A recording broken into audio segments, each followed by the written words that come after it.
இன்றைக்கி நம்ம தியானத்திற்கு எடுத்துக்கொள்ளப்பட்ட சங்கீத பகுதி சங்கீதம் 92வது சங்கீதம். இது என்ன சொல்கிறோன்னா, ஓய்வு நாளின் பாட்டாகிய சங்கீதம். அதாவது ஒரு தேங்க்ஸ் கிவிங் சங்கீதம் அப்படின்றத இதை சொல்லலாம். தாவீது ராஜா கர்த்தரை துதிப்பதற்காக அந்த ஓய்வு நாளில் பாடப்படுகிற பாட்டாக இந்த சங்கீதத்தை அவர் பாடி கொடுத்துருக்கிறாரு. இதில் தேவனை துதிக்கிறத பற்றியும் தேவனுடைய பிள்ளைகளுக்கும் துன்மார்க்கருக்கு இருக்கிற வித்தியாசங்கள், அவங்களோட ஆசீர்வாதங்களை பற்றியும் தேவன் இந்த சங்கீதங்கள் மூலமாக தாவீதின் மூலமாக நம்மளோட பேசுகிறாங்க. இந்த சங்கீதத்தில் 1வது அதிகாரத்திலிருந்து 5வது வசனத்தை வரைக்கும் தேவன் நம்ம இடத்துல என்ன சொல்கிறாங்கன்னா, கர்த்தரை துதிப்பதும் உன்னதமானவரே உமது நாமத்தை கீர்த்தனம் பண்ணுவதும் நல்லது. அதாவது கர்த்தரை எப்பவும் என்ன செய்யணும்னா துதிச்சுட்டே இருக்கணும், அவருடைய நாமத்தை கீர்த்தனை பண்ணணும். எப்படி துதிக்கணும் அப்படின்னு சொன்னால், காலையில் தேவனுடைய கிருபையை நம்ம சொல்லணும், இரவில் அவருடைய சத்தியத்தை நம்ம அறிவிக்கணும். அதாவது மியூசிக்கல் இன்ஸ்ட்ருமெண்ட்ஸ் மூலமாகவும் தேவனை துதிக்கிறதுல நம்ம ஆயத்தமாக இருக்கணும். எப்பொழுதும் தேவனுடைய துதிக்கிற பாட்டு தேவனை துதிக்கிற துதி நம்ம வாயில் பிறந்துக்கிட்டே இருக்கணும். காலையில் எந்திரிச்சோடனே நம்மளுடைய காரியங்களுக்காக நம்ம ஆயத்தப்படாமல் தேவனுடைய சமூகத்தில் உட்கார்ந்து அந்த தேவன் அந்த இரவு முழுவதும் நம்மளை பாதுகாத்த தயவிற்காக, அவருடைய கிருபைக்காக. எத்தனையோ பேர் படுக்கிறவங்க திருப்பி காலையில் எந்திக்கிறது இல்லை. ஆனால் தேவன் நமக்கு என்ன செஞ்சுருக்கிறாரு, அந்த கிருபையை கொடுத்துருக்கிறாரு. அந்த நாளில் எழுந்திருக்கிறதுக்கான கிருபையை கொடுத்த தேவனை காலையில் எந்திரிச்சு அவர் கிருபையை நினச்சி அவரை துதிக்கணும். அந்த நாள் முழுவதும் தேவன் என்ன செய்கிறாரு, நம்மளை ஒவ்வொரு செகண்டும் பாதுகாத்து வழி நடத்தி நம்மளுடைய தேவைகள் எல்லாவற்றையும் சந்தித்து அந்த ஒவ்வொரு நாளையும் கம்ப்ளீட் பண்ணுறதுக்குரிய கிருபையை நமக்கு தருகிறாரு.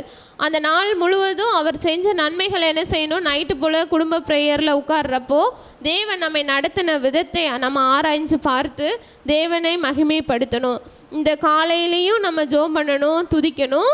நைட்டும் தேவ சமூகத்தில் ஏசப்பா இந்த நாள் முழுக்க என்னை இப்படி நடத்துனீங்க, இவ்வளோ கஷ்டத்தில் என் கூடவே இருந்தீங்களே அப்படின்னு சொல்லிட்டு அவங்கள துதிக்கணும். பாட்டு பாடுறப்போ என்ன செய்கிறோம், எல்லாரும் ஏதோ ஏனோ தானோன்னு பாடாமல் நமக்கு தேவன் என்ன செஞ்சுருக்கிறாரு, 10 நரம்பு வீணையை கொடுக்கலாம், ஆனால் 10 நரம்பு கைகளை கொடுத்துருக்கிறாரு. நம்ம கை இல்லைன்னா ஏசப்பாவை நம்ம ஒன்றுமே பண்ண முடியாது, ஏசப்பாட்டை நம்ம கேட்க முடியாது.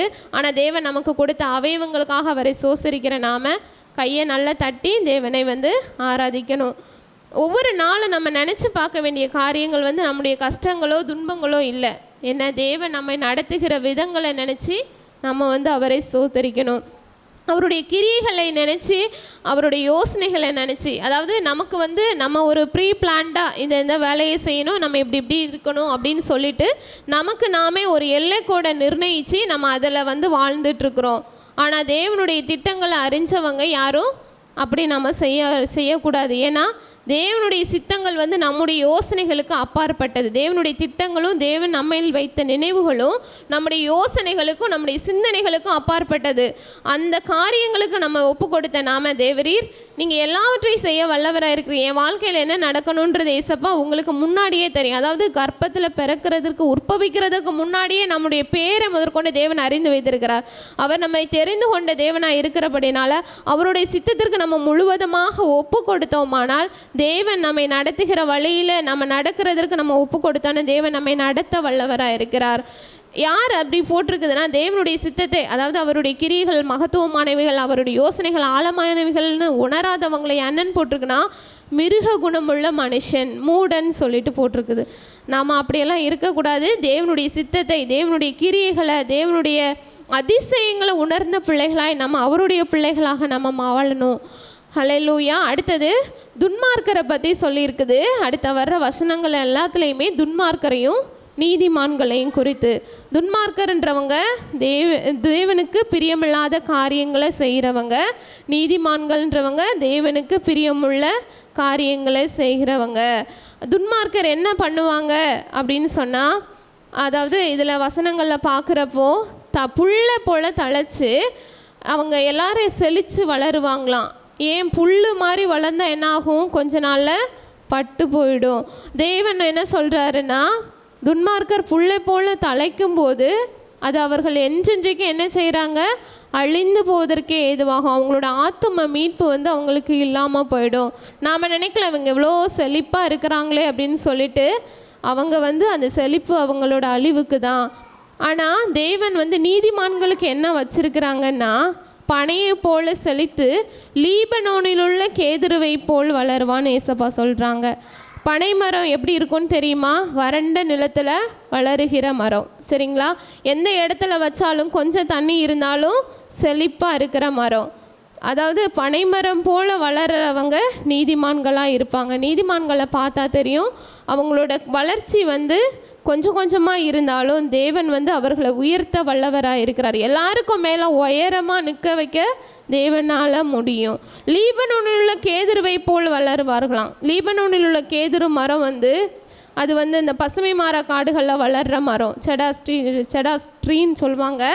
அது எப்படின்னா ஒரு வருஷத்துக்கு 2 அடி உயரம் வளருமா, மெதுவாக வளரும். ஆனால் வந்து தேவனுடைய கிருபையில் அது வந்து நல்ல ஒரு மரம், அதாவது நல்ல ஒரு மரம். அது அந்த மாதிரி கேதுரு மரம் வந்து நல்ல ஸ்ட்ராங்கான மரமாக இருக்கும். அதாவது நிறைய வேர் விட்டு ஸ்ட்ராங்கான மரம் இருக்கும், எப்பவும் பசுமையுமாக இருக்கும்.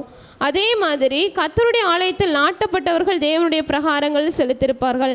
நாம் எப்படி இருக்கிறோம்? நீதிமான்களாக இருந்தாலும் கர்த்தருடைய ஆலயத்தில் நாட்டப்பட்டிருக்கிறோமா, இல்லை லைட்டாக தொட்டோடனே விழுந்து போகிற பிடுங்கி போடப்படுகிற மரமாக இருக்கிறோமா? இதெல்லாம் நம்ம செஞ்சோன்னா, நாட்டப்பட்டு தேவனுக்கு பிரியமானவைகளை செஞ்சோன்னா தேவன் என்ன பண்ணுறாருன்னா, முதிர் வயதிலும் கனி தந்து புஷ்டியும் பசுமையுமாக இருப்பார்கள்னு ஏசப்பா சொல்கிறாங்க. அதாவது அவர் உத்தமர், அவர் வந்து அவரிடத்தில் அநீதி இல்லை அப்படின்றத அவர் ப்ரூவ் பண்ணுறதுக்காக, நம்ம இடத்துல ப்ரூவ் பண்ணுறதுக்காக நீதிமான்களை வந்து அவர் வந்து புஷ்டியும் பசுமையுமா அவர் வந்து வச்சிருக்கிறாராம். இன்னும் நீதிமான்களை குறித்து பார்க்குறோன்னா வேதத்தில் சில கேரக்டரிஸ்டிக்ஸ் இருக்குதுங்க. அதாவது முதல்ல பார்க்குறோன்னா நோவா என்ன செஞ்சார் அப்படின்னு சொன்னால், தன்னுடைய காலத்தில் தான் கூட இருந்தவர்களுக்குள்ளே அவர் வந்து என்ன செஞ்சார்? நீதிமானாக இருந்தார், தேவனோடு சஞ்சரித்து கொண்டு இருந்தார். அவரோட நீதி எப்படி இருந்துச்சுன்னா, தேவனுக்கு கீழ்ப்படிந்திருந்தார், தேவனோடு சஞ்சரிக்கிறவராக இருந்தார்.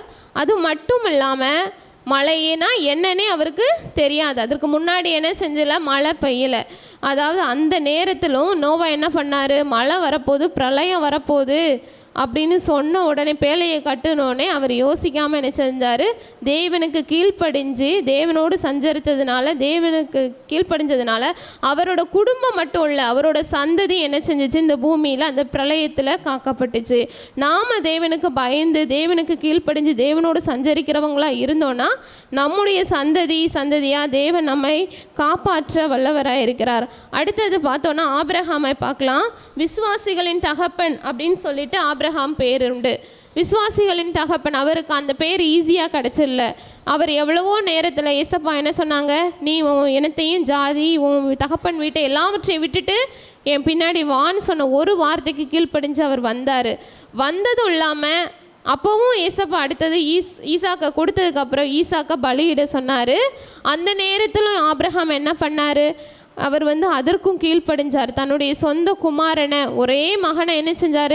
தேவன் மேலே உள்ள விசுவாசத்தினால், அவருக்கு பின்னாடி தெரியும் எப்படியும் வந்து வானத்து நட்சத்திரங்களை போல பெருக பண்ணுவேன்னு சொன்ன வார்த்தையை அவர் நம்பியிருந்தார். எப்படி எனக்கு வந்து ஈசாக்கை திரும்பி கொடுப்பாருன்ற விசுவாசத்தினால அவர் வந்து ஈசாக்கை பலியிட துணிஞ்சார். அந்த விசுவாசத்தை தேவன் என்ன செஞ்சார்? அவருக்கு நீதியாக எண்ணினார். யோபுவை பார்க்கலாம். யோபு எவ்வளவோ கஷ்டங்கள் பாடுகள் மத்தியில் அந்த பூமியில் அந்த நேரத்தில் வாழ்ந்தவர்களுக்குள்ள உத்தமனும் சன்மார்க்கனுமாக இருந்தார். யோபு உத்தமனாக இருந்ததுனால சாத்தான் என்ன செஞ்சார்? சூழ்ச்சி பண்ணி ஏசப்பாட்ட வந்து பெர்மிஷன் கேட்டு யோபுவை சோதனைக்குள்ளாக்குகிறார். ஆனால் ஏசப்பா அந்த இடத்துல அவரை விட்டு கொடுத்தாரா? இல்லை. அந்த சோதனையில் யோபு வந்து ஜெயிச்சு, யோபு பொண்ணை போல புடமிடப்பட்டு அவர் வந்து என்ன செஞ்சார்? பொன்னாக விளங்கினார். தேவன் அவருக்கு எல்லா ஆசீர்வாதங்களையும் இரட்டத்தனையாக திரும்ப கொடுத்தார். ஏசப்பா புதிய ஏற்பாட்டில் சொல்கிறாங்க, எவ்வளவோ பாடுகளை தேவன் நமக்காக சகிச்சாங்க, சிலுவையில் நமக்காக தொங்குனாங்க. நம்முடைய பாவங்கள் எல்லாவற்றையும் தேவன் வந்து என்ன செஞ்சிட்டாரு? எடுத்துக்கிட்டார். ஆனால் நாம் இப்போ எப்படி இருக்கிறோம்? தேவன் என்ன சொல்கிறாருன்னா, புதிய ஏற்பாட்டில் ஆயக்காரர் பரிசேயர் இவங்களோட நீதியிலும் உங்கள் நீதி அதிகமாக இல்லைன்னா நீங்கள் பரலோக ராஜ்யத்தில் பிரவேசிக்க மாட்டீங்கன்னு சொல்கிறாங்க. ஏசப்பாவை நோக்கி நம்ம என்ன செய்யணும்னா, அதாவது தேவனுக்கு பயந்த பிள்ளைகளாய், தேவனுடைய காரியங்களை நடப்பிக்கிற பிள்ளைகளாய், அவரோட கிரியைகளை நினைச்சு அவரை துதிக்கிற பிள்ளைகளாய் நம்ம எப்பவும் வாழணும். துன்மார்க்கரை நினச்சி பொறாமப்படுறதோ, துன்மார்க்கரை நினச்சி வருத்தப்படுறதோ இல்லாமல் தேவன் நமக்கு செய்த நன்மைகளை நினச்சி ஒவ்வொரு நாளும் அவரை துதிக்கிற பிள்ளைகளாய், நம்ம இரவும் பகலும் அவரையே தியானிக்கிற பிள்ளைகளாய் நம்ம இருந்தோன்னா தேவன் நம்ம எந்த சூழ்நிலையிலும் உயர்த்த வல்லவராக இருக்கிறார். நம்ம கூட நிறைய நேரம் நினைப்போம், நமக்கு ஒரு பிரச்சனையாக இருக்குதே, என்ன செய்கிறது, இந்த சூழ்நிலையிலேருந்து நம்ம எப்படி வெளியில் வர்றதுன்னு கூட நினைப்போம். தேவன் தாவீதை நடத்தின அந்த காரியங்களை நீங்கள் வாசித்து பார்த்தீங்கன்னா தெரியும். ஒவ்வொரு நாளும் ஓட்டம், ஒவ்வொரு காரியங்களுக்காக தாவீது என்ன செஞ்சிட்டு இருந்தார், ஒவ்வொரு இடத்துலையும் ஓடிட்டே இருந்தார். ஆனால் தேவன் அவரை என்ன செஞ்சார், ஒரு நாள் ராஜாவாக கர வைத்தார். தேவன் நம்மை ஆசீர்வதிக்க வல்லவராக இருக்கார். நீங்கள் ஒன்றும் செய்ய வேணாம், அவரை துதிச்சிட்டு இருந்தீங்கன்னா அவர் எல்லா காலத்திலும் நம்மளை ஆசீர்வதிக்க வல்லவராக இருக்கிறார். ஹல்லேலூயா.